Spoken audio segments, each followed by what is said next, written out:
Hey everyone, you're watching Conversations in Pop Culture, and I am your host, Andrew Davis. And before we really get into this interview and I talk to everybody about what's going on, I do want to remind everyone that you need to support and you need to financially support what you love, whether it is this show, my guests, wrestling in general, or corporate media. I personally do not care as long as you're supporting something you love, because without your support, it doesn't get made.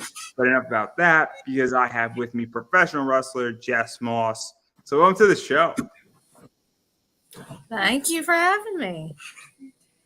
I am very, very, very excited because you just came off of War Games like a week and a half ago, essentially. Maybe not even a week and a half ago, like what, like 9 days ago. And it was an Uh, amazing match. uh, for everybody else, maybe. Yeah, I mean, I thought it was great. I enjoyed it. I enjoyed everything about War Games. We're going to talk about that. But I am curious how you got into wrestling because your story is somewhat unique from what I know. It's definitely different. I mean, I even have my sister behind my laptop just going, me, because she's actually is the reason why I got into wrestling. Um, so back in 2008, I was 13, 14 about, and I didn't want to go to my dad's because my parents were divorced and we still had separated visits and all that. And so my sister was like, "Hey, you want to just, come with me?" And my cousin was there and all that. And she's close with Joe Gacy. And at the time, they were like super close. So we're just like, "Oh, hey, well, let's go see this guy we know." And then after that, I kind of got hooked. It was Best of the Best 2008, so I got to see like Lufisto and Mickey Knuckles and Scotty and all that roster, and it just hooked me from there. So then, fast forward, how did you go from being a fan to getting into the ring? Because that's also interesting. Because you're sort of new, but you're sort of not. And I don't know how to explain it. And I don't know what is kosher to say and what is I'm exactly. not new to the Jersey Philly wrestling scene per se, but to the wrestling aspect of it, yes.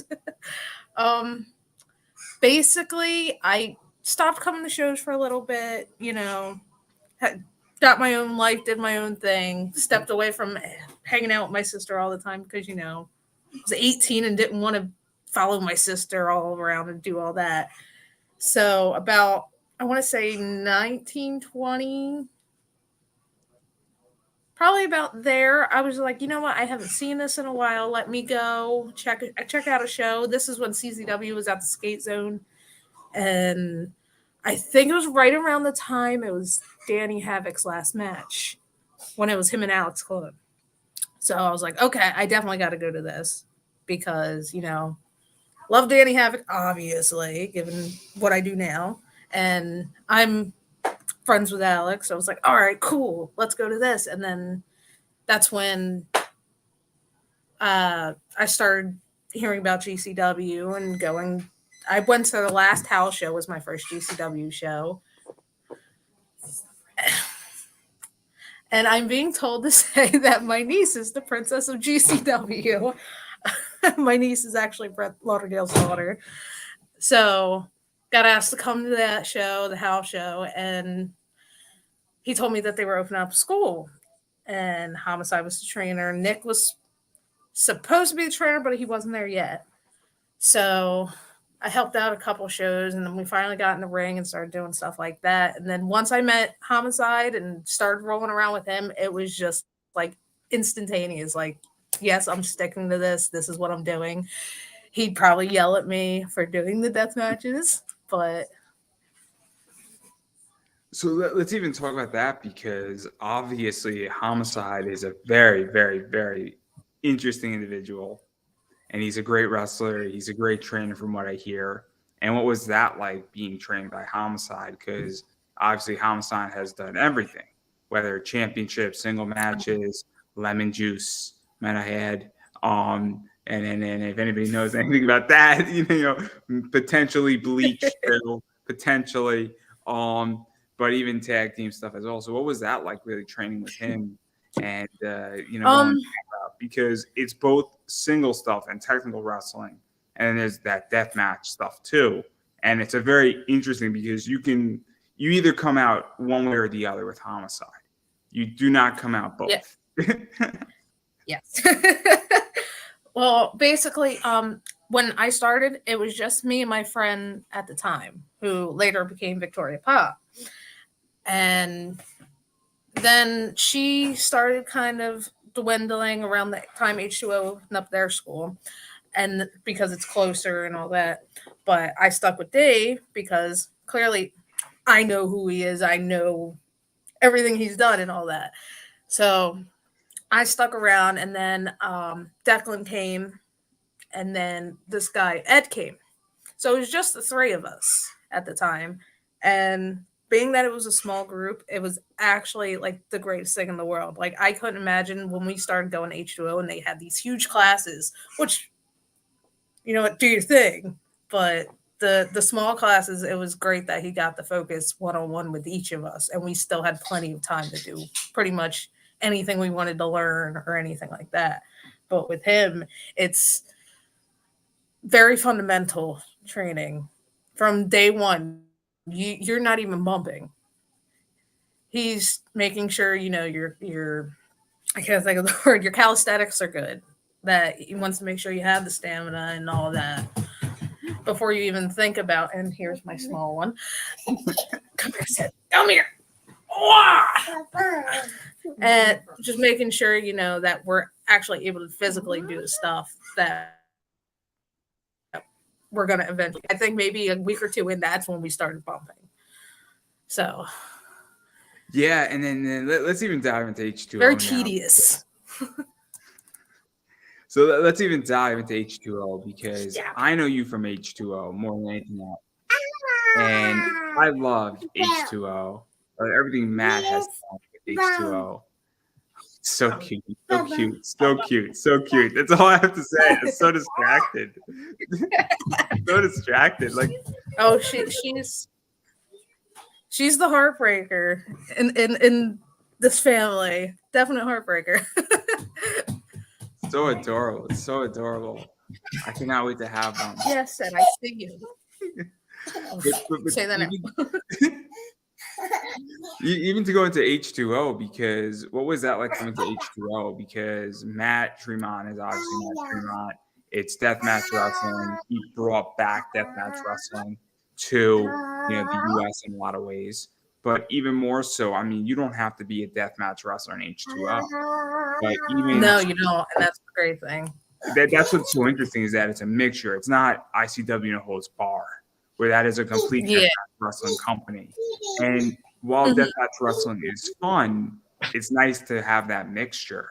And so what was this like really coming into that, and then also sort of getting some fundamentals back down and having, coming in at the beginning, I feel, really, with H2O? Well, fun fact is we actually started coming to H2O, and then maybe a couple training sessions for me, which after, a year break of not really training, I found out I was pregnant with that little one. So I had to spend the next about 8 months just watching.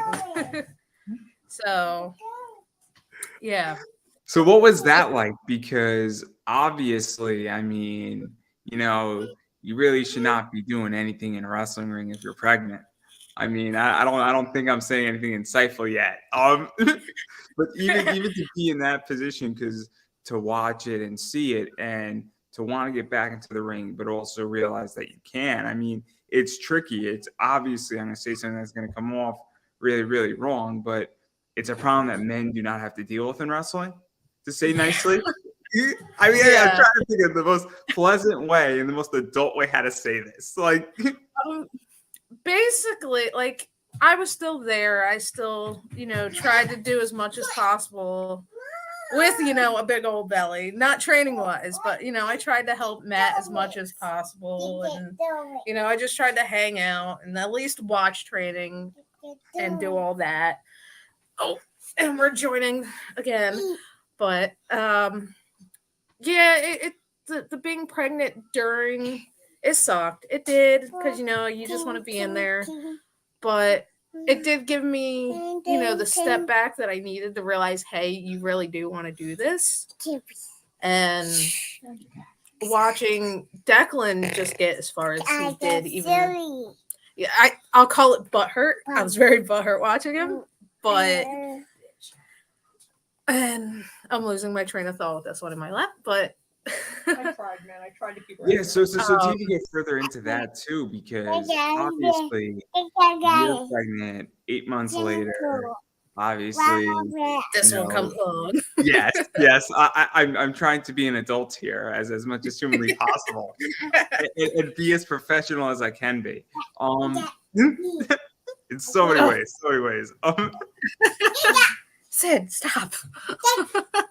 I love live interviews because anything could happen. Take my phone. This is gonna happen a lot. I'm sorry. Oh man. So I'm sorry. What was your question again? So what was this like? No, it's all good. It's all good. It's amazing content. It's absolutely amazing. I love live. Anything could happen live. But what was this like? Because obviously, when you take a step back, I mean, questions occur. Do you really want to do this? And I've taken breaks from things. And what was that like? Because you get a different perspective, I feel, when you're watching on the sideline and you're seeing what people are doing. You're seeing a new crop of kids come in to some degree, but you're also seeing even the evolution. Because when was this exactly? What year was all this? I was pregnant with her. We found out, ironically, on New Year's Day. So I was about 2 months there. So right around Thanksgiving, I got pregnant. So 19, and then she was born in August. Because obviously COVID we weren't in the COVID era then, but we were starting to get into that COVID era, and so obviously it's also she was a whole definitely a baby. Yeah. So what was this like to really have that? Because that's sort of a pivotal moment. I feel that because we've seen it in wrestling where people get injured and then they have a year off and then they don't come back, or a woman gets pregnant and then she says, I don't really want to do this, or it might take her a while to want to say, hey, I want to come back for a lot of reasons. And so what was this like really having, saying, hey, I guess having a internal conflict, for lack of a better word? I don't want to say it was really an internal conflict. Like, I'd see Declan do his thing and I'm just like, oh, I really can't wait to do this. And I'm sorry. Like watching him, I knew I wanted to do it and all that. It was just a matter of when. But lucky for me, like towards the end of COVID, like when they started opening everything and H2O started doing shows again, they started doing training again. So at least I got to sit in and watch the training. I actually got the help when Rocket and Duncan Aleem and Cecilia Vega came in. I actually got the help with them, like learn their chain and all that. As funny as that sounds, and I'm sorry, the mental image of me helping them still makes me laugh to this day. With a big old belly, that chain. So to even talk about that too, because obviously now, training's opening up and you want to get back in. What was this like to get refamiliarized with wrestling? Because I think I don't want to say you forget what you've learned, but you need to, I guess, sort of a quick session or a quick tune-up, for lack of a better word. I'm trying to get like mental images in people's heads a little bit, because if you've been gone for a year, you might need to, have a quick course on the basics, or even get your cardio, something like that. Oh, my cardio still sucks to this day, and I swear I hope no one tests me on it because it's still terrible. But like getting back in, it's still hard enough to make training. Like I can't now go to training because I don't have a babysitter for it, and So pretty much whenever we could, when she was still tiny enough to sit in a car seat or sit in her stroller and be fine, as long as she was occupied, I was able to at least hop in the ring a little bit. And luckily, I had Declan and I had Matt to kind of, I don't want to say a private lesson, but like whenever we were free, we could just go there and kind of retune that muscle memory. It was a struggle enough to like remember, okay, this is how you do this. And oh snap, I forgot about all these bruises. That's how this felt. It definitely sucked getting back, but in the end, it was worth it. Yeah, and then let's even talk about it because this is one of the things that's interesting about you and Declan is that obviously, Declan has had issues with a few people in wrestling. I think Devin Moore is a good example, and then you were, I think, managing, Declan for a while, and so now this is going on because, and I think people don't realize that a manager is just as important, or even, just somebody on the outside. So what was that like? Because you were part of a bunch of matches in that fashion. And then also I you were mean, starting to get back into having a few matches at the same time too. And I felt like your character was evolving, if that makes sense. it was, but it was still kind of stagnant at that time because it, like at the in the same sense, I was still like finding who I was. Like, did I want to be a character? Did I just want to be myself a little turned up?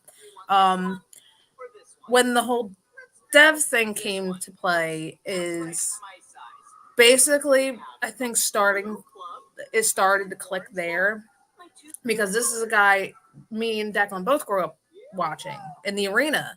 Ironically, sitting across from Matt when before he even debuted in CZW. So it definitely was a struggle to flip the switch of hey, now he's standing across from us rather than watching him in the ring and getting to cheer him on, because I think at the time that we were watching him, he was champ of CZW. You're supposed to, you know, chant and cheer and all that. So it was definitely weird. It was definitely a process and just evolution. My in my terms, it brought out I think what it needed to out of me, because it's like, hey, you know this guy, to no, I'm gonna tell you to fuck off. So even to go further into this, because obviously him and Declan had some serious matches with each other. Obviously, there was the Yes. one up in Worcester, I think that was great, where they were fighting all across and beyond, and I thought that was hilarious. And then Lucky 13 was like, "Screw it, we're gonna have him make this a four-way," which I thought was great, brilliant, brilliant. And then there was obviously the dog collar match that was involved, and there was a few others. And so, what was this like? Because this is the rivalry that I think got Declan noticed, and I think it got you noticed because you were in a bunch of these matches and involved too and doing certain things in there. Yeah. Maybe weren't so nice, to put in in a fun way. But what was this like? Because this was really where I felt the two of you started to come out and started to Um, make a move in H2O in a lot of ways. I want to say thank God I wasn't in Massachusetts, because that looked like a shit show. But as for like me, the rivalry definitely got things moving along, and I still think the dog collar match was one of the best in the rivalry. Um, as for me getting noticed out of that, I feel like that more so happened towards the end of the rivalry. Um, Once he turned and started doing, he went into business for himself, and I was just going along for the ride. I think towards the end of that was where I really started to get my shine out of it, because I started getting more involved.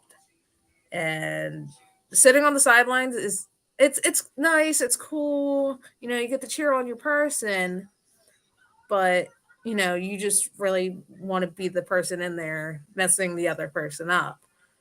So I think the end was definitely my shine. Yeah, I think definitely that's when you started coming out, and then I think you also started really having some interesting matches, which were interesting, and that's that's some barbed wire board matches. You had some, death matches, and those were with Matt, and Yeah, I was lucky for that first one with Matt.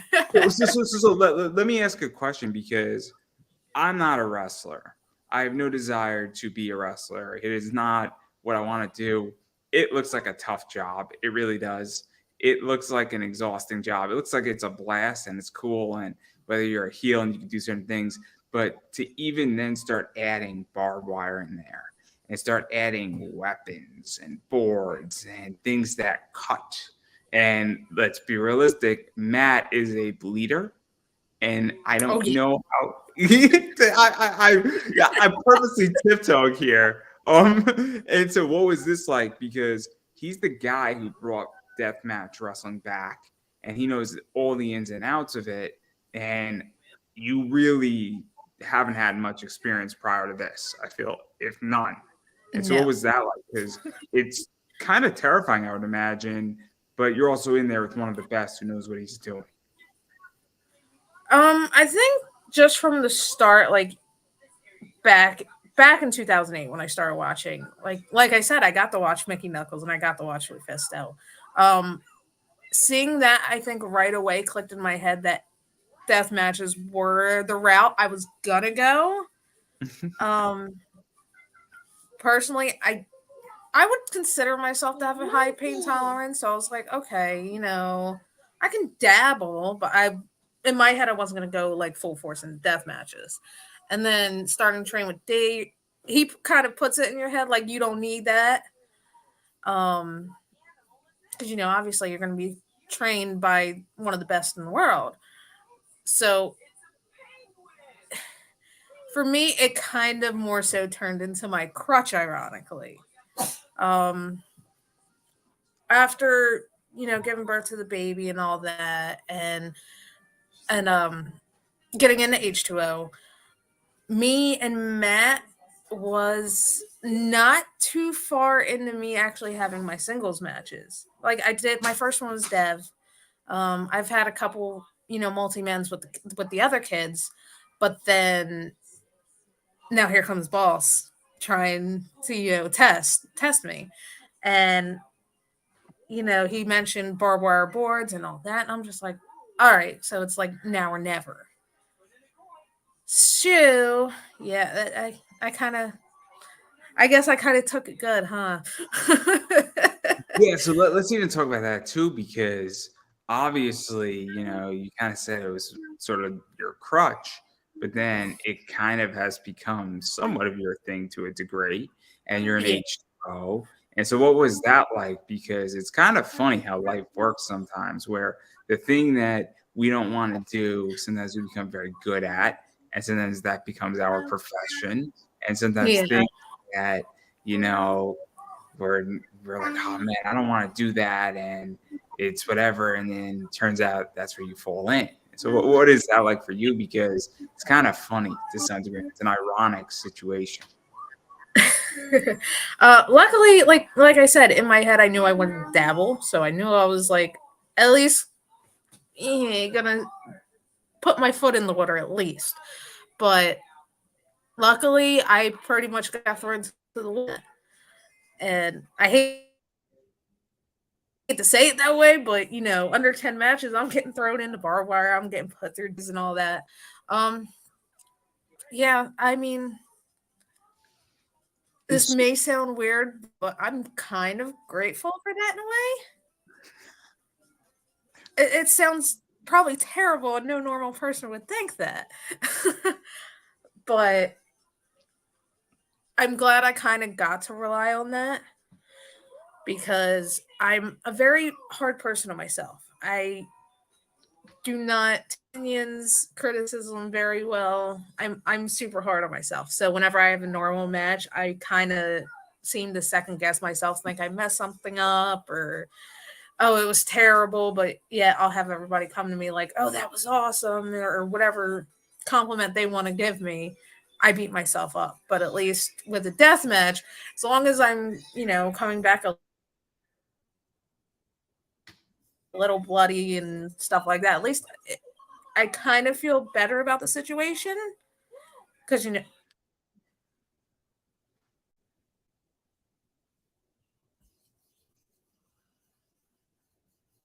as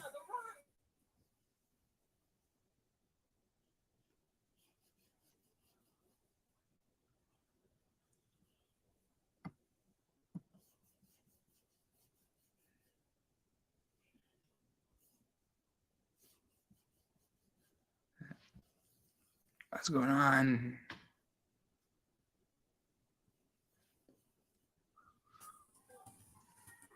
Oh, you're back now. You froze for like the last 30 seconds.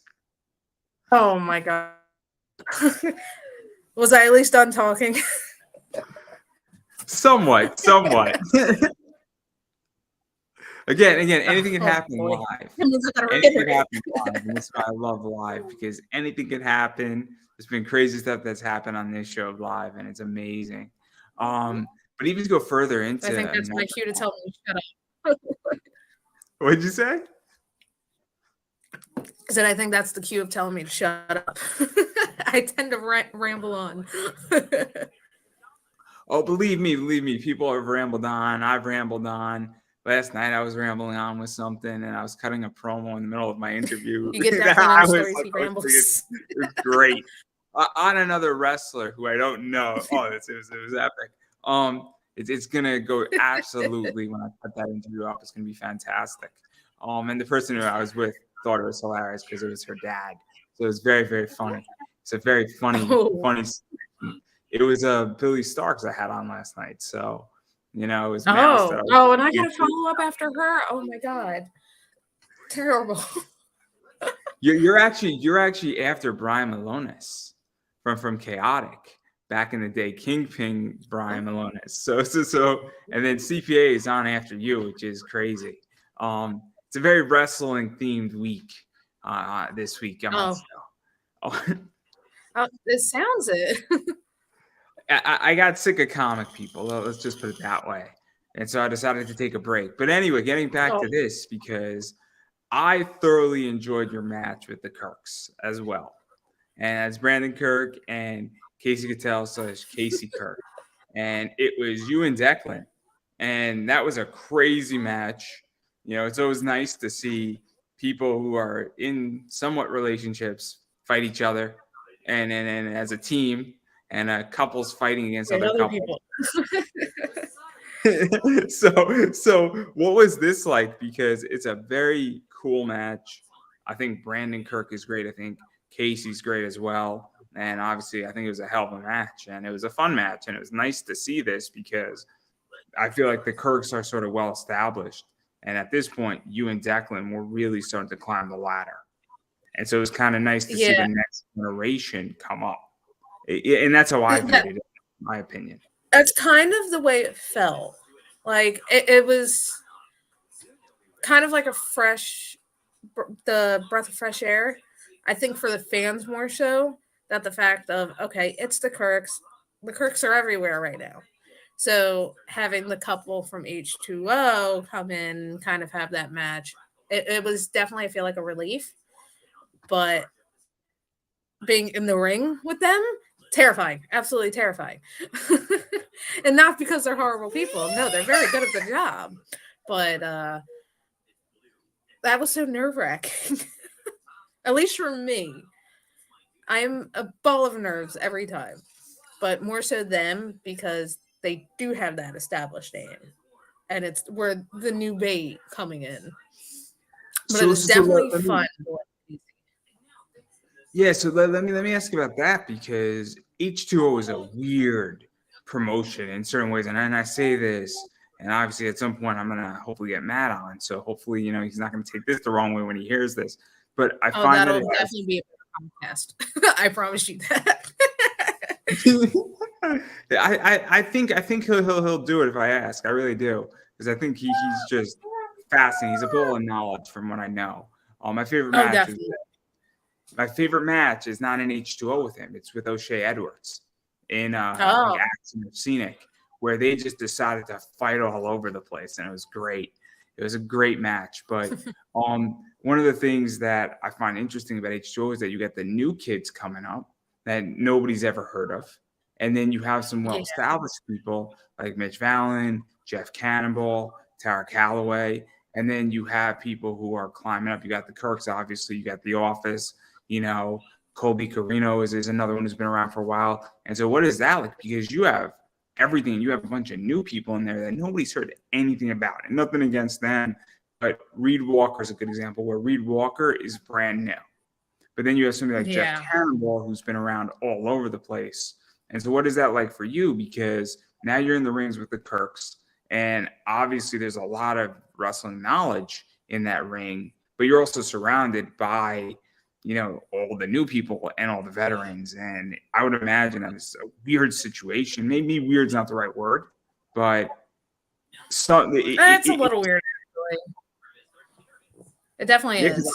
Yeah, I'm just curious how that is for you, because I'm just a fan looking at it. I'm like, man, this is kind of cool for me as a fan to watch all this because I get everything. Yeah. Personally, like having them around, it's having the Cannonball, having Tara, having Mitch, which I actually missed Mitch terribly. But like having all those people, it's nice because they're super nice people outside of the ring.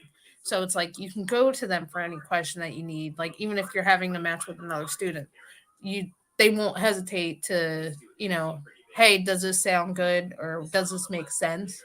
They don't hesitate to at least give you that opinion. Um, and even with the students, with everybody being on like their own each individual level, it's still nice to get that because even from the kids, because you're having those new fans come in. Like there's small children out in those crowds now, so it's nice to have that opinion of like the newer generation of wrestling mixed with the old, not the old. Don't need nobody coming after me in the locker room, but the veterans. It's wonderful to have their opinions, especially in my predicament, because I still consider myself like super super new, like still figuring everything out. But So it's definitely you're a little bit in the middle in a lot of ways because you've been around, but you're also not, a 20-year vet in the ring. And it's kind of a weird, yeah. I mean, circumstance where it's the only difference between me and these new kids is I may have outside friendships with these people that doesn't help me in the ring, unfortunately. So you have people like Matt and you have people like Alex and you have this person, that person. Yeah, I may know them from 10 years ago, but that's not helping me. The only thing I can do is just hit them up. Hey, tell me if this was shit. Fair enough. And then even going further into this, I mean, obviously you and Declan have been working together in a bunch of facets. Obviously you've been with him, I think, with most of his, heavyweight championship matches, and the way he won that belt was absolutely wonderful. It was absolutely wonderful. It was absolutely criminal, and it was brilliant. And so, obviously, and then he's defended that, I think, twice against you. I think Mitch Vallon is another one. I think, Nick Grande was another one. Obviously, Loin, who's great. And that was a fantastic match. I don't care anything. That was a fantastic match, and I will say that forever. And so what was this like? Because a lot of, views were on the two of you at that point. And I know that you were in some death matches also, just tagging with not the title being on the line. And so what was that like? Because this was cool. And I was joking around a lot on Twitter. I was saying, Declan Grant's a national treasure to H2O. And I did see that. That was yes. I thought it was pretty funny because Matt actually liked it, and he might have even retweeted it, which I thought was even funnier. Because what was that after the Chondo match? I I think remember so. definitely I seeing think it. so. So I didn't even see that match live. I saw it on replay because I was just busy and a lot of stuff was going Yeah. on in my life. But I saw it. I'm like, oh man, because I saw that Declan won. And I'm like, wait a second, what happened? Because it wasn't even on my radar that would have happened.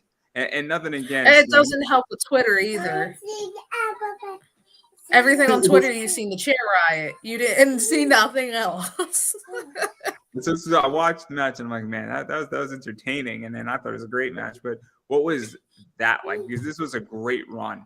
And the two of you were front and center and everything that you were doing and every match that you were having. And I love it. And Colby Carino was a great match as well. And so Yes. what was that like? Because this was just a lot of fun. Like I said, just starting out, critical. I don't care what it is. I'm very critical about myself. Declan calls me Jess Cornette half the time because my opinions out there. But luckily I got to start out with him. So the comfortability was always there, and getting to manage him now in H2O when he's on the road to become champion it was a trial. It was definitely a test for me just to see if I can do that, be put in that place. And like I already knew how to wrestle. I know how to do this. Okay. This is solely fans, like the connection between them, which definitely hard. And then once he became champion and hearing the boos and the fuck yous and all that, ironically enough, that's where I was comfortable. Because I think I have RBF terrible. Like I could just my flat look is bitch face. So that's where it connected. That's where it was easy. All I have to drop is a couple F bombs, and I was goaded. Let's even talk about that too, because obviously, I mean, the two of you are somewhat hated. No, you were pretty hated in how it all More went down. than him. But what was that like? Because in wrestling, you know, it's weird because if you're supposed to be hated and you get hated, it's great, and that's your job. And that's the other thing too, is that it's an art to be a bad guy. It's an art to be a heel. And so, what was that like, just to get that heat? Because it's one of the things. And I had the Bushwhackers on a little while ago, and they were speaking about this, and they were speaking about how like people were bringing knives to the ring trying to stab them because they were hated in all these places, and how like people were smashing out windows in their cars. And I mean, we're talking like in the 80s, the 70s, you know, in Puerto Rico, beer bottles being thrown into the ring, and like unsafe environment. Some stories, man. It's great. I mean, it's all in their book, guys. It's all in their book that's out there on Amazon right now. It's a great book. You could watch the interview too with the author and the Bushwhackers. It was great. Yeah, I guess I could do that too. That interview is just pure entertainment because Bushwhacker Luke is just a fantastic human being. But anyway, what is that like? Because it's an art to be hated, and you do it well. It's the nicest thing and the nicest compliment I can give. I always take that compliment because I feel like that definitely came easier than it does now.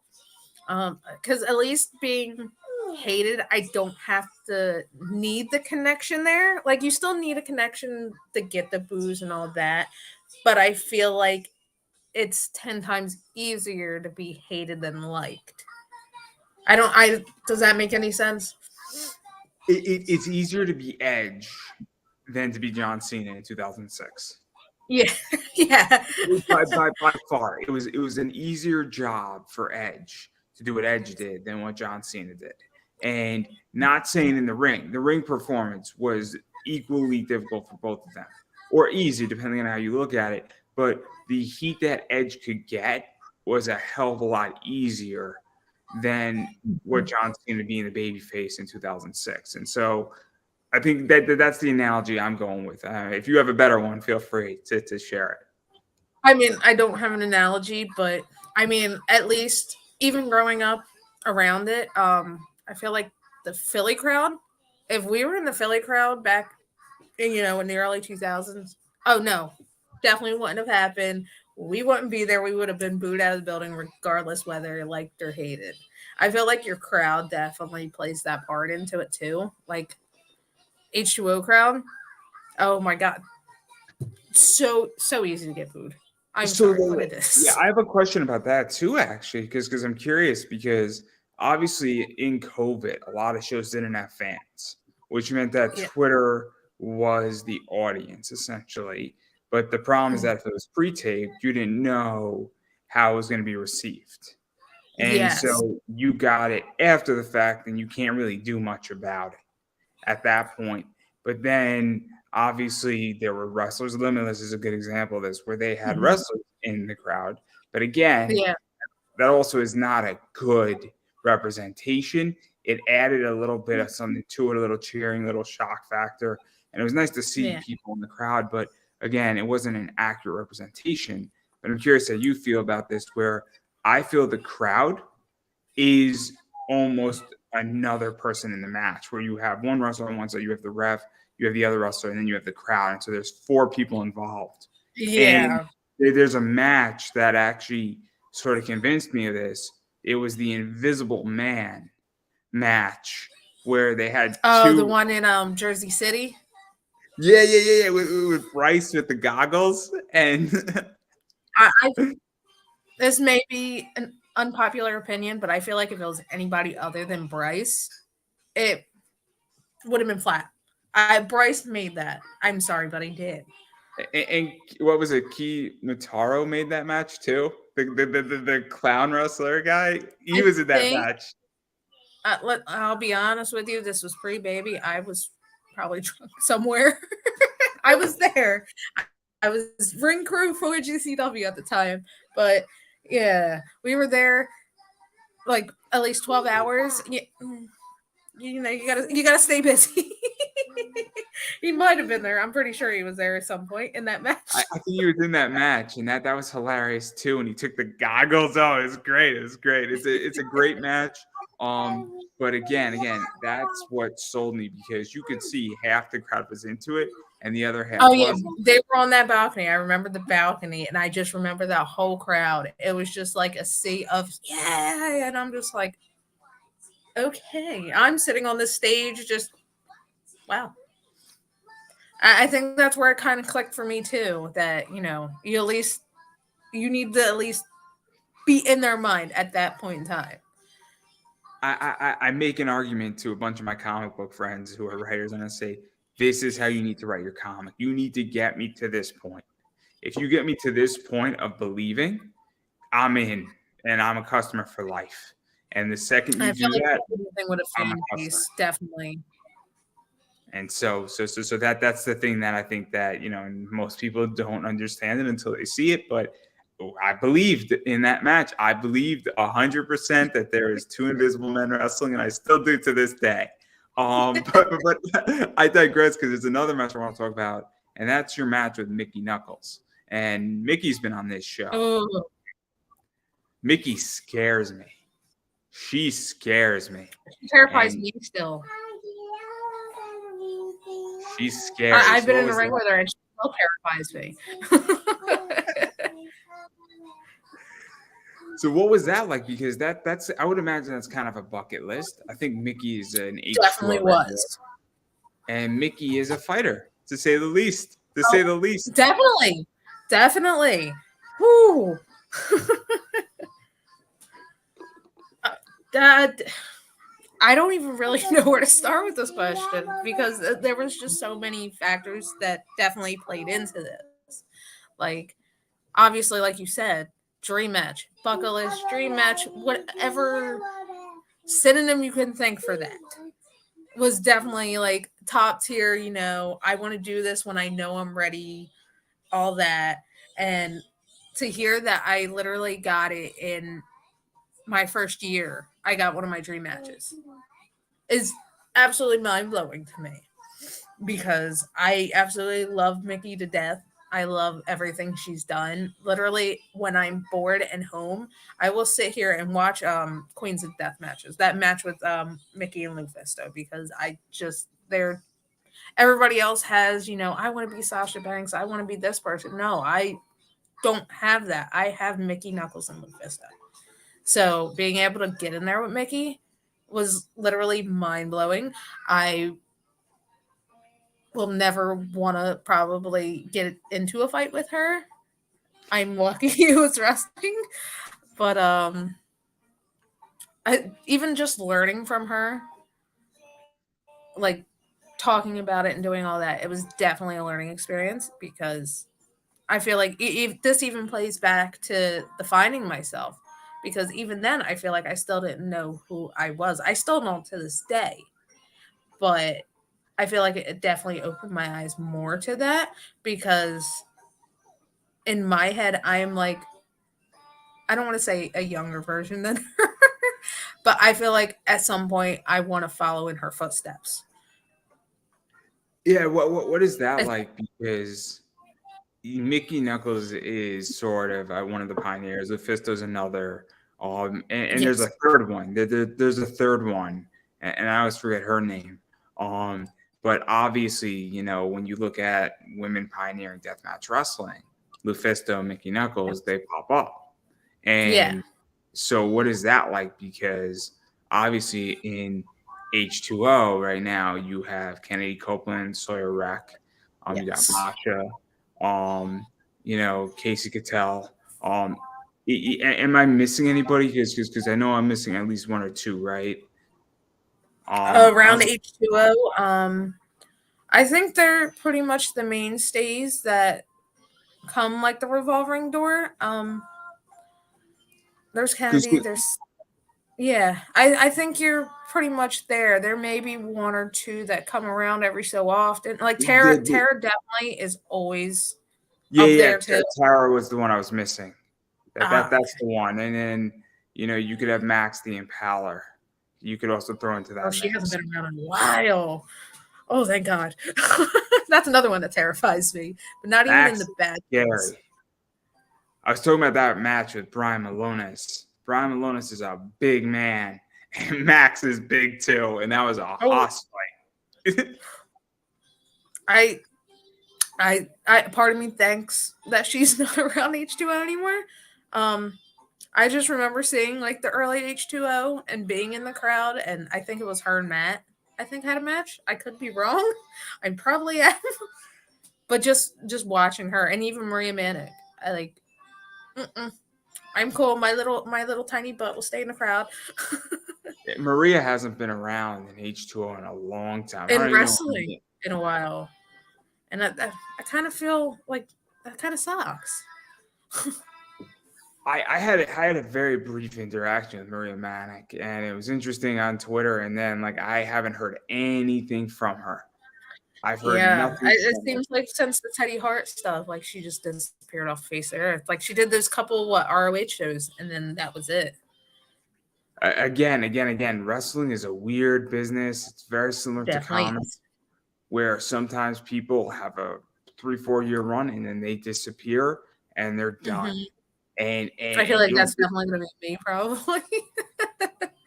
it's a weird thing, and you see it in podcasting as well. I mean, I started this thing on the live side of this at the start of COVID in March of Hmm. 2020.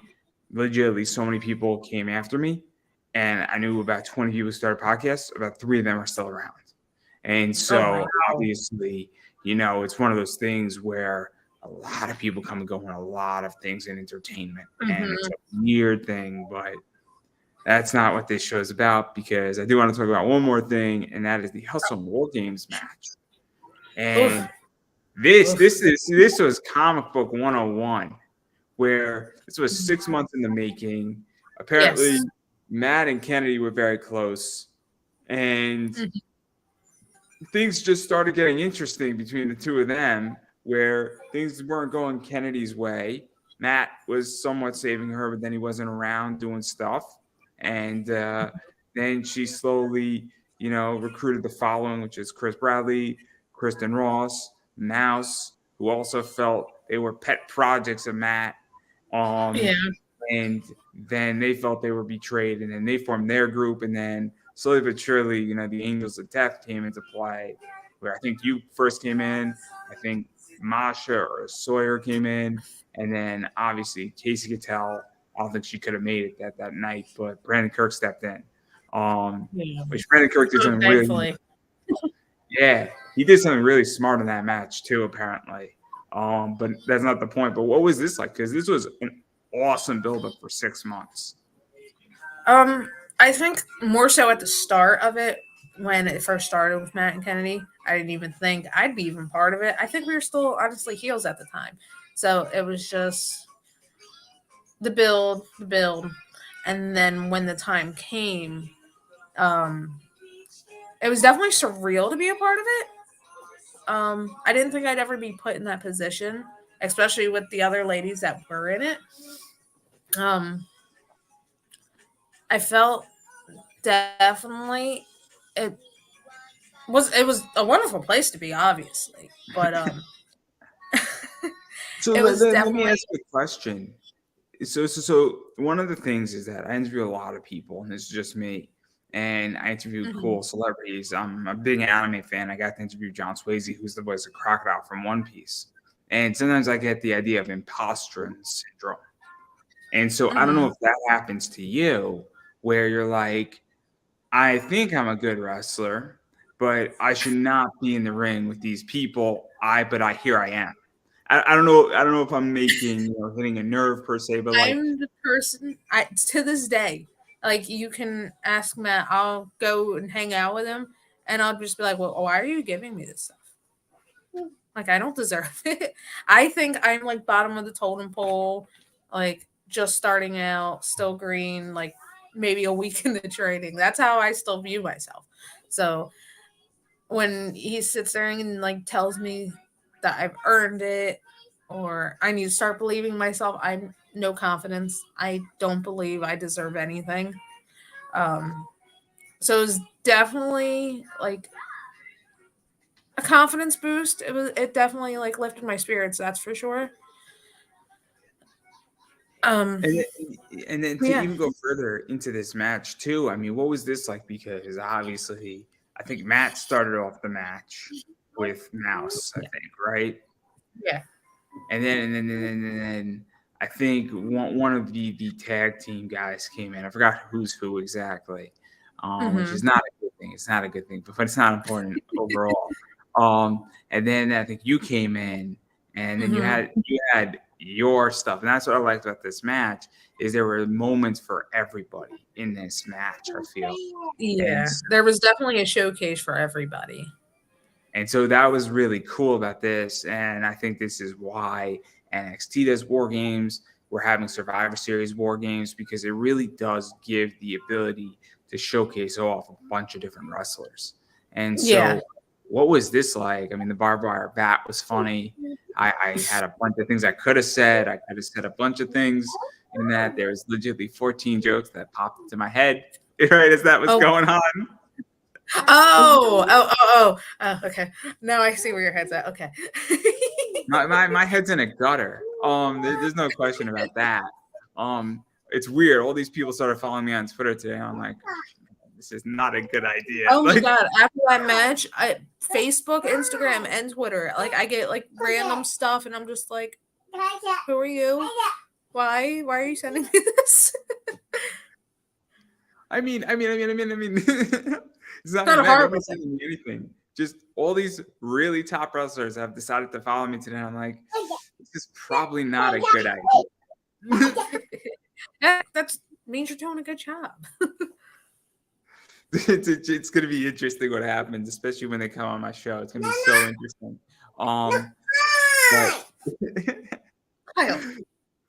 but what was that like? Because that moment was great, and then obviously you're getting beat down, and then every 2 minutes somebody else comes in, and everybody's getting their shot, and then it became war games. And Yeah. It, coming out as the second person on Matt's team, definitely it was scary. especially to know that I'm being followed up by Masha, by Sawyer, by all these girls that are doing fantastic in it right now. So let me ask you a question. So was did you know Brandon Kirk was actually going to come out or no? Because that's I think one of the biggest questions of this match. Not to break kayfabe or anything like that, but everybody was a little shocked that Brandon Kirk came out because I was shocked. because I have my opinion on Brandon Kirk because I know Brandon Kirk as a heel. I don't know Yeah. Brandon Kirk as a hero or an anti-hero. And nothing against Brandon Kirk. I just know him in a certain character. And Yeah. so that's something that, like, for me was like, wait a second. Like, I was expecting a heel turn from him. to be very Yeah, honest. somebody. I agree with you. It's hard to let go of the heel Kirks because they were just so good at it. They were so good at that. Excuse me, I had to burp. But I really wasn't ready for him to come out. The music hit and no Casey. So it's like, okay, well we need a new game plan. And then here he comes, tearing the house down, especially everything with Cruel and ICW with Casey. Well, I think it was what was it, the night before or the night even before that? Oh, she dropped the Kirk name. It was definitely a surprise and a half. Yeah, no, I thought it was interesting. And then obviously he had his moment. And then there's a lot of stuff that happened in that match. Obviously, Matt was asked Kennedy, why are you doing this? He said, it doesn't even matter. He's going to put it right through a door. Yeah. It wasn't even a door. It was a pane of glass. Yes. I think it was one of those, like the sliding doors. Oh. No, you So can't and get so me. so so so whoa, and then I think Matt went through the glass, right? Yeah. And then No, the and way then he and then bounced off the first time. Oh. Oh. and then it got even crazier because then obviously, I mean, the entire match, and then Colby Carino went through the flaming table too, and like that was crazy. But that was brilliant that he came out in like a jumpsuit too. I mean, the entire thing Yes. was so well planned. And that's what was crazy. And I think they were going to try to put like Matt through the table. They were going to try to put you through the flaming table. I forgot who they were going to Yeah. put through the table, right? Yeah, like at least go for somebody that, is worth taking out. And so what was this like? Because then I think it was you, Masha, and Sawyer pinned Kobe in a lot of ways. And and I don't know if Brandon Kirk was in that. I think he was with Matt at that point. I think he was tending to Matt at the time. Because it was a crazy match. There was so much going on. I couldn't see out of this eye. It was terrible, at least for me. So what was this like though? Because obviously it was the end of a chapter, and it was, I thought, a great story. I also thought it was a great moment. I thought the fact that it was streamed was cool. I thought it was on Halloween, and so I thought it was a little bit more special too in that regard. Where this could have been just on a regular Monday, but it was on Halloween and it was wrestling, and it was also on later, which was nice too because it wasn't detracting, which I thought was helpful.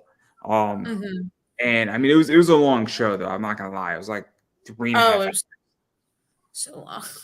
It was a little too long. It was a little too long. They should have cut out like a match or two, and I would have been so much happier. I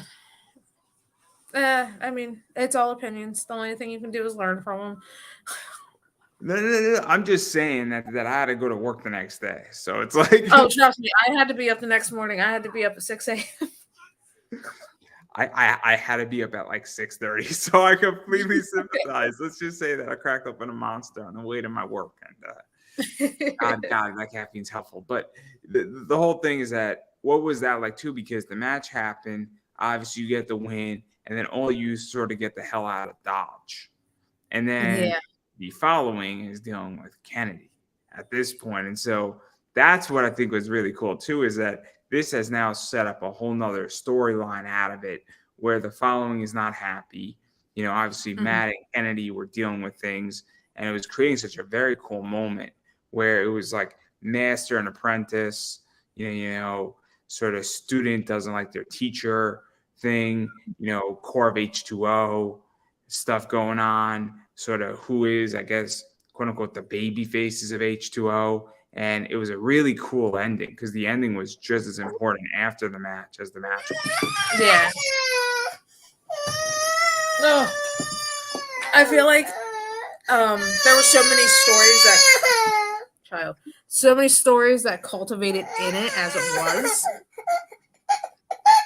Like, there was always, I don't want to say a story between us and Ross and Bradley, but we always found ourselves like across from each other at some point along the way. I think we faced Ross and Bradley at least 5 times before that night. So, there's that little story. And then you have Mouse, who used to be part of the Extricated. Okay, well, now we get to learn more about Mouse by himself. And then just everybody's story just coming to one. And then you have the Angels of Death, who, yeah, they may not be H2O people in particular, except for me and Matt, but they all have their stories of how they got here as well. So for them to all join as one, it was a lot of stories, but it was definitely cool to see it all unfold. Yeah, no, I mean, I loved it, and I don't know every little thing. I mean, I know who Sawyer is, I know who Mosh is. Yeah, Obviously Kennedy, I know Matt, and obviously that's the great thing too. Even if you don't follow the stories, you're still getting this awesome match. And so I really enjoyed the fact that, I obviously have been privileged to interview a bunch of these people, and me and Mouse were supposed to do something, so I'm not happy with Mouse. No, I'll sure. For you. I got this. I think interviewing Mouse would be super interesting because really, really interesting from what I know about him. Oh, he's definitely an interesting character for sure. Oh, fascinating. And also the fact that they all have history with Matt too, which is crazy.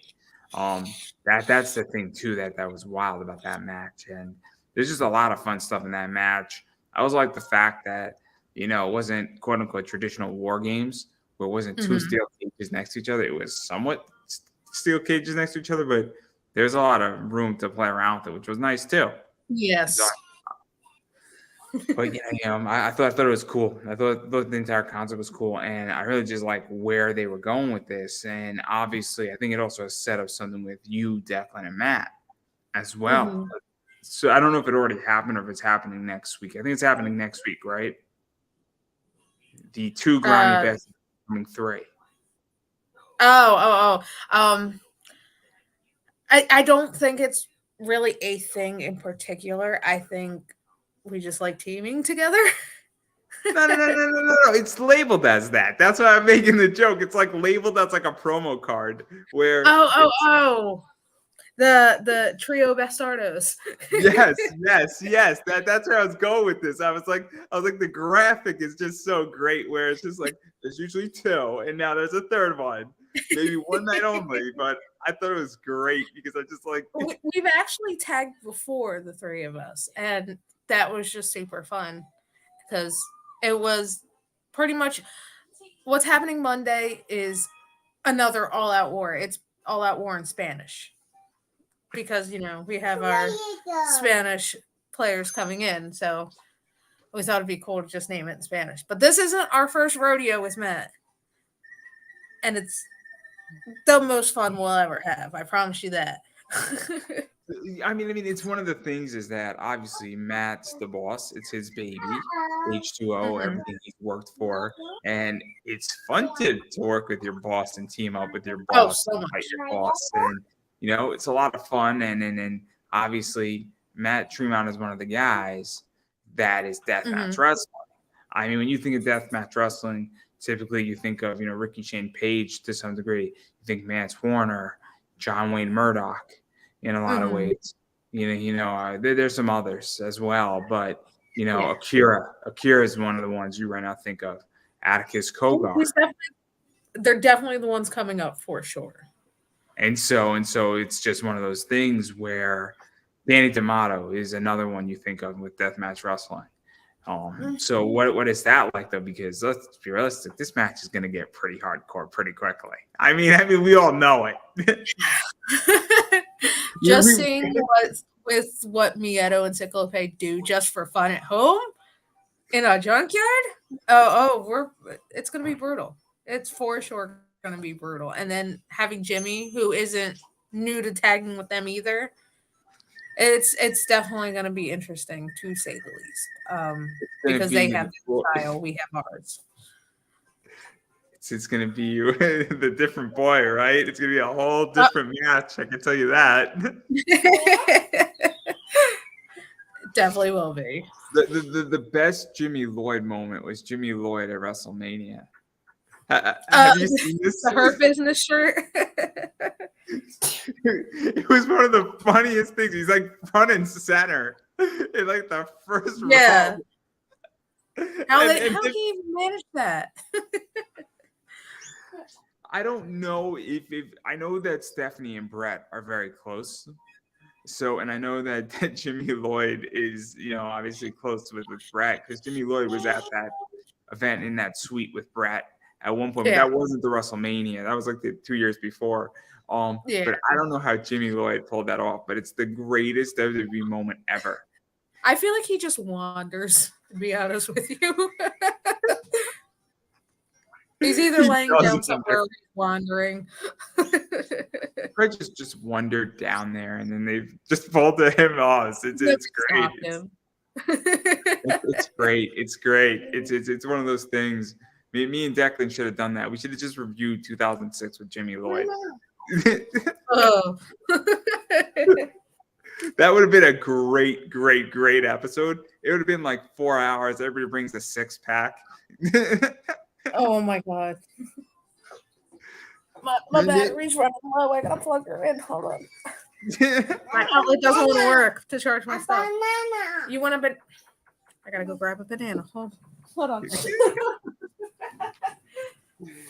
Banana. Huh? Ooh, banana. Would you mind bringing it in?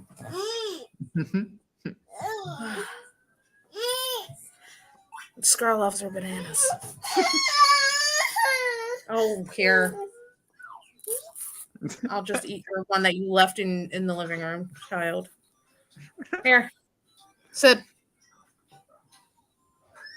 There you go. So obviously, I mean, I'm looking forward to that match. I'm probably gonna watch it while I'm doing an interview. So I don't know. I'm probably gonna catch like the first half of that match, and then I don't think it's gonna be live. I think it will be uploaded for a later date, probably on one of the underrated episodes. Even better. Now I have more time, so now I don't have to worry about that problem. Again, I don't know what's live and what isn't live anymore because it's definitely hard to keep up, especially with all the product that H2O is putting out. Yeah. Each show puts out a bunch of stuff, and it's crazy. And like again, it's super interesting. And I miss a bunch of it, and then I'm like, oh wow, this back happened. How did I not know it? But I digress right there. Again, there's so much wrestling out there anyway that it's so hard to keep up, especially with the streamings right now with IWTV and now Fight Plus is doing their thing with GCW. I mean, I was speaking with Billy about this. For $160, you can get 70% of the wrestling market. And then if you add Peacock for another $60, you're at $220. You are getting about, I think, 80% of wrestling is covered for $220 for a year, which is ludicrous, and it's dirt cheap. And you're getting anything you really want, technically. And I don't even know how it got so cheap to do wrestling.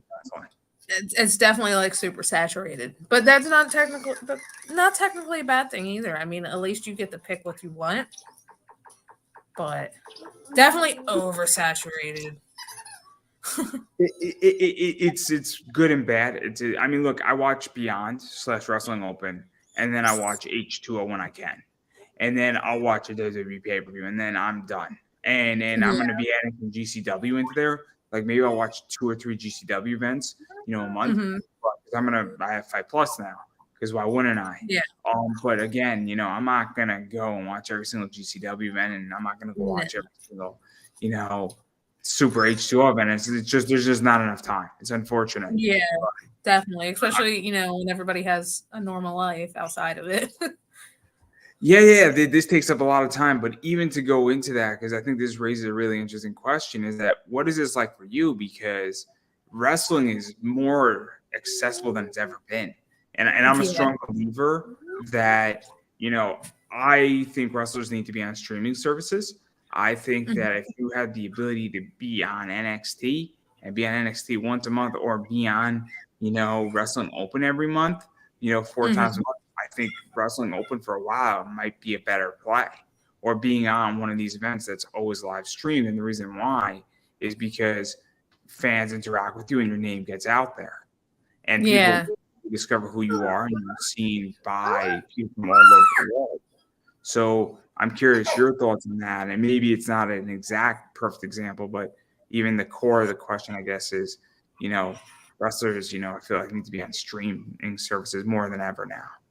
Yeah, I definitely agree. The terrible part is that it's just so hard to get to those points. Like, luckily H2O is on IWTV regularly, but even Wrestle Open, like we have Austin Luke, we have Marcus Mathers on there. You have the ones that get to travel. For me, it's a little harder. So I mean, personally, I don't see myself getting out to those other companies that stream. But definitely, I agree to the extent of every other wrestler.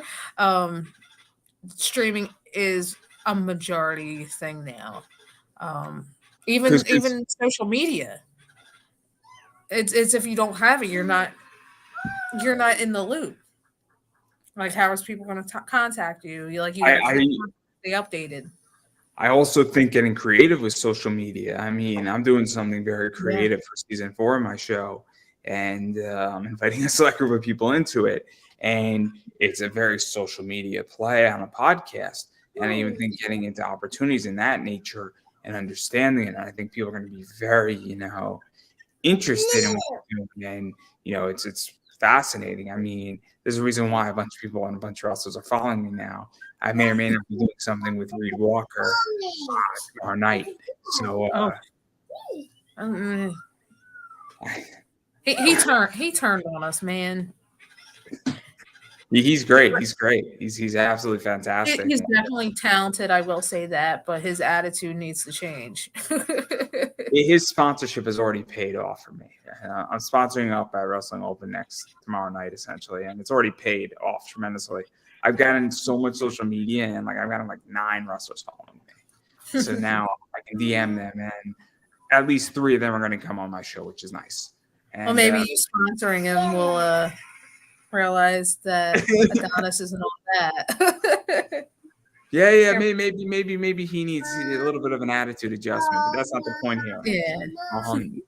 But even all jokes aside about him and everything, what is that even like though? That because obviously, I mean, just social media I think is key as well. And I even think even if you can't travel and you're pretty close to H2O, if it even if you got to stream twice a month, I mean, even if you're streamed twice a month, it's a big deal because it becomes an event more so than anything else. And I think that's something that a lot of wrestlers aren't getting and they're not understanding. And it's also, it gives the ability for you to interact with your fans. And one of the things is that's kind of partially the social media play I'm doing with my show in season 4 is that it's a fan interaction and people will pay money and really enjoy that when they're interacting with people. I definitely think that plays a big part. Definitely. Just thinking about how much times have changed and social media has become such a big presence. Again, going back to 2008, wrestlers didn't get booked just based off of what MySpace was around back then. You're not getting booked just solely off of MySpace. Where today you have Twitter and you have all that. You have the GIFs. You have people doing the highlight videos, the crazy highlight videos. Oh my God. I mean, And- I booked interviews legitly in tweets. I booked interviews by exchanging tweets, and legitly I've sent somebody on Twitter my booking link, and we booked an interview live like 3 minutes after their match. Oh wow. We were just tweeting, and it's that crazy. And people Yeah. have, And you gotta jump on it now too. and it's like, I mean, I have people fighting for interview space, and it's funny. I was listening to a wrestling space last night, and they mentioned something they didn't mention, saying, "How do I get booked on shows? I have an idea. Why don't you do a bunch of interviews on a bunch of podcasts and get your name out there?" Yeah. They didn't mention that at all, and it's a huge deal now. This right here is a part of social media, even though it's somewhat traditional media or alternative media. You don't Mhm. think that it does get pushed out on social media and doesn't have a social aspect? It absolutely does, and you could do an interview sitting in your house, and you'd be surprised how many people have gotten weird things out of my show. Somebody has a indie movie deal because of my show. What? Oh, bring it on then. It's weird. It's very complicated, and a director was like, "Man, that kind of sounds cool," and then they reached out to the person, and there you go. And so it's a very weird thing that my show reaches weird audiences, and I have a very diverse group, and then weird people watch my show, and interesting people watch my show too. So, but I digress right there. Not to tout myself, and not to be egotistical, but it's always nice when the reason why people want to be on my show. There's a reason. Yeah, I mean that's the thing too. You never know who's watching, and honestly, I feel like just social media presence and how to act on social media and all that should be like a class in training nowadays. In all reality, The two classes that they should teach at WWE, the Performance Center, are the following: how to act on social media and how to manage your money. Those are the two classes they should teach: how to act on social media, how to manage your money, and how to treat a fan in public. And not at a signing, but when you're in Burger King or McDonald's, how should you treat a fan? Because depending on who you are, I hate to say this, but if you're MJF, I expect MJF to tell me to fuck off. Oh, definitely. But if you're, I'm trying to think of somebody who's nice. If you're Orange Cassidy, you have to act differently. Or conversely, depending on who you are, maybe your wrestling persona and your personal persona are not connected. So those three classes should be taught in wrestling, and they should be taught in training, and they should be taught in a lot of ways, and they're not, and it's a problem. Luckily, I hate to bring it back to H2O so much, but that is where I am. Luckily, like, we do have that presence there.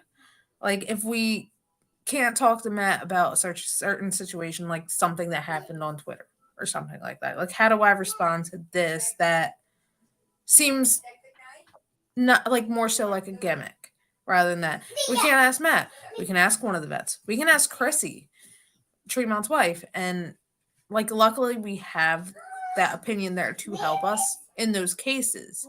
I still agree that should be a class because social media is such a big part of today's wrestling. It's just one of those things that I think people don't understand. And also, I joke around with wrestlers. I was having a conversation with somebody privately, and we were joking around, and I sent a gift, and he understood that it was a gift. But like, even still, like, the reason how I booked Brian Malone is I said he looks like a husky Ferrari in the ring. And then I sent a gift of a Ferrari, like doing like a 180 spin out.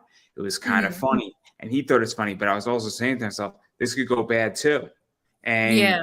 I didn't think it was because I thought it wasn't insulting versus Mhm. he's a big guy. And I think if you call somebody a husky Ferrari, it means you're a big guy and moving fast. So, but again, Yeah. it's tricky too because if he all of a sudden Definitely snaps, tricky. I've had wrestlers snap at me when I said, oh, these three. It was like put up a picture of four wrestlers. I said, oh, that person is fire, and that somebody snapped at me and said, all these people are fire, and I said, okay, like I'm voicing my opinion as a fan. Like I didn't. That's the problem too. A lot of sensitivity has happened, and But I it's a didn't even shame. say anything wrong. I said I like this girl's fire. That doesn't mean the other three are bad. But I said, Yeah, oh, but just I because you see. didn't mention that maybe that one person's favorite wrestler, you're the worst. You're the devil. You're terrible. And I was just like, okay, like I guess I'm kind of done here. And it was very upsetting. It was very upsetting actually. I was kind of taken aback, and it makes me not want to support that person's promotion they're on. And I haven't, and I will refuse to watch that promotion because of this one person and their Well, like you response. said, you need to learn how to, treat your fans. Yeah, but it is what it is. I think a lot of wrestlers need education, and I think people need to learn that just because you could say something on Twitter doesn't mean you should say it. Yes. I couldn't agree more there. I don't know how many times I've went to make a comment, like a post or something, and maybe I shouldn't. I mean, there's I plenty think of that's like people. a 10-time thing a day for me.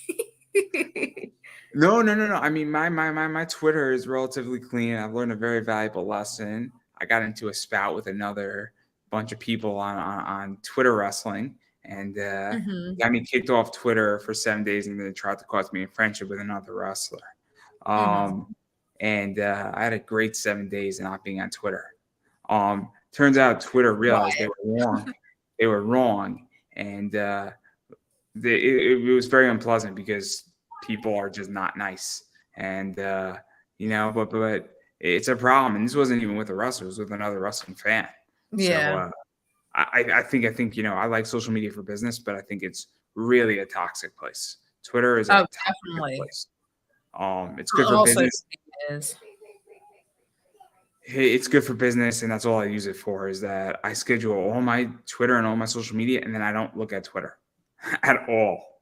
I'll literally go to find promo pictures of certain people, maybe scroll for like 10 minutes, and then just put it away. I'm done. I'm over. I'll go play some game on my phone or make some graphics or something. But yeah, no, it's very complicated, and wrestling is whatever. But anyway, I don't want to keep you here all night because obviously you got a lot of stuff going on, and it Oh, is I think It's it's it's Wednesday. yes, it's Wednesday. Luckily, I don't have work tomorrow, but it is getting close to bedtime for a little one. So I do want to give you a chance to promote yourself. Where could people find you? Where could people pick stuff up? I think I put the deathmatch link to Deathmatch Worldwide up in the description up above because I know that you two have a shirt up there. I think that's you on the Yes. shirt, right?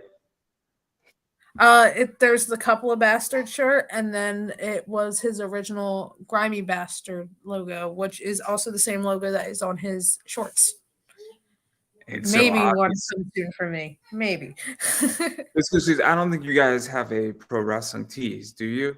No, only the deathmatch worldwide, and we're slowly but surely working on getting physical T-shirts in hand so we can start selling them at shows. But I like to procrastinate, and I have a million things going on at once. So Yeah, no, no, no, no, no, no. Redbubble is the way to go. I'm just saying. I have a Redbubble t-shirt shop. It's fantastic. I love it. I I'll don't want to handle probably any merch. look into that. I don't want to handle merch. I don't. I don't. I would rather make less money, but have no See, inventory. there's this thing too. That's like a whole different topic in its own. The difference between actually having physical merch and an online store. I love Deathmatch Worldwide. I love working with Corey. Corey is the man. Do I feel like we could probably sell more having physical stuff? Yes. definitely, I definitely think that is a presence too in itself. I mean, I have a complete digital presence. That's why I Yeah. have an online store where I have no merch, because there's no good reason. I am not at a show. Oh, So you'd be as a, surprised anymore. These fans have merch now. no, I have my own stuff, and it's great, and I love it, and I don't want to handle any merch. I'm happy. No, I don't blame you. I don't. I make Declan shorts. I don't want to make like 300 shirts. I mean, but then again, on Pro Wrestling Tees, I could get shirts. I could order up to like 400 shirts for like $6 a shirt and sell them for Yeah. 20. Or I could actually probably get it for cheaper. I bought 25 shirts at $6 a shirt. So, and I could sell those shirts for 20, $25. So the margins are there. I just don't want to carry merch, and I don't want to spend enough about that. I do want to give you a chance to self-promote yourself. So Deathmatch Worldwide, look for Declan Grant. I know that much, but where else could people find you? I'm terrible with remembering my handles. I get hit in the head a lot, but I am on Instagram, I'm on Twitter, I'm on Facebook, and I'm sure if you try hard enough, you can find me. I'm not that hard to find. I think it's just Jess Moss everything. I know on Instagram I am Infamous. That's a story in its own about that name, but we won't. Maybe for another podcast. Oh, there's so many jokes I can make. So many jokes. But I'm not going to even start. Shortened version, Larry Legend gave it to me when I first started coming around, and it just stuck. The infamous Jess Moss, he started calling me, and he just shortened it the Infamous. So I don't know you that well, so I'm being very, very keeping my tongue on a short leash is a nice way to put it. I'm vulgar brained as well. I'm probably worse than most men. No. I'm keeping my tongue on a leash for a reason, because I go deep and I go hard, and my friends know that very well, and a few other people in wrestling know that very well as well. So if you ask the right people, they know exactly what I'm talking about. So I'll be honest with you, I stopped listening after you said deep and hard, and I couldn't listen because I was just laughing. There's so many things I could say, so little time. Yeah, you know exactly where I'm going with this now, don't you? Yep. Going right into it completely. But before I get you and me both canceled here, because I am probably gonna get canceled, but I'm cancel proof. They tried and they failed. Anyway, it's amazing. It's amazing. But I'm gonna just promote myself really quickly. And I'm gonna say this: you have to support indie, and what that means is you have to go see people at wrestling shows. In all seriousness, you have to buy tickets. You have to watch wrestling. You should watch it legally. That sounds weird to say, but it's not that expensive. IWTV and GCW are $5 a month, and then it's $100 for the year for IWTV. It's $5 for Fight. So you got to watch that legally, and you should be tweeting at people and engaging with them, whether you're hashtagging or @symboling them on Twitter. It does make a big difference, and it does change their perception and everything that's going on. And most times fans and wrestlers will interact with you. It happens all the time. Furthermore, you should be buying their merch if they have merch. And if you can sponsor them at events, you should be sponsoring them at events if you can, because it does make a difference and it is a big deal. And I guarantee you that if you sponsor a wrestler and you ask them for an interview or something, or for a promo, they might do it because, well, they'll be thankful enough. And so it's one of those things that I'm sure that, that's something just to keep out in mind. And it's just a good thing to do if you want things to continue. About me, though, I do have a Redbubble t-shirt. This is my t-shirt, everybody, really quickly. It's making fun of Taco Bell, Gundam, the most interesting man in the world, and Fallout. So you can get that in 16 different colors. Again, I love Redbubble. It's awesome. That's my design. I have a few more coming out next year. I like doing food and anime. It's kind of my thing. And I like making fun of stuff. I have a few ideas that are going to be fun. And again, you can choose the color, shirt size, whatever you need. Redbubble. Links in the description above, as well as you can buy me a coffee if you so choose. A lot of cool stuff there. Or if you want to buy ad space on my show, that is also open. And I got some cool stuff coming out soon enough, dealing with comic book investing. So that's something that I got coming, a whole class on that. So that's cool. And again, all my social media is down below. It's Pop Anime Comics, Twitter, Instagram, Facebook. So that's everything I got going on. But that's about me. Quick, simple, done. And I'm going to give you the final word. Oh, that was a mouthful. Oh my God. There's so many things I could say in response to that too. But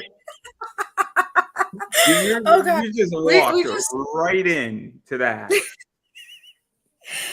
We're terrible together. This is just what it is. We're just terrible together.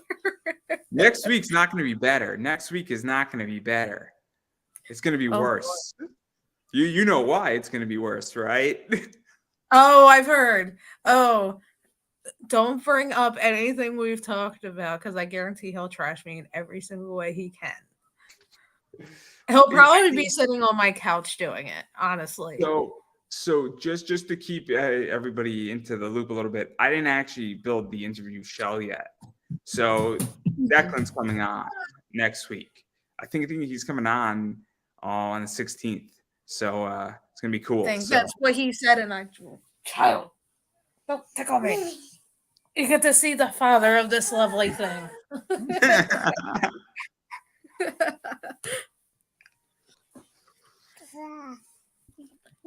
Maybe I'll see if I could bring on Jimmy Lloyd.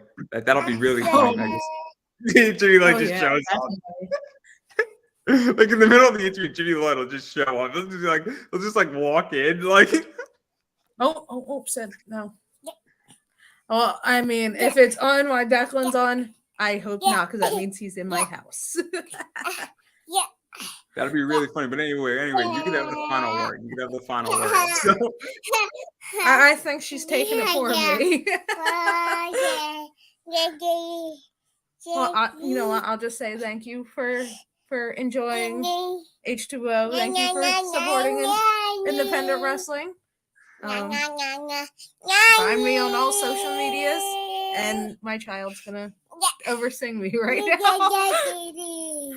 Oh, your child is adorable, and I don't think I could top your child's cuteness. So that is a perfect place to wrap it up, everybody. And so that is a wrap.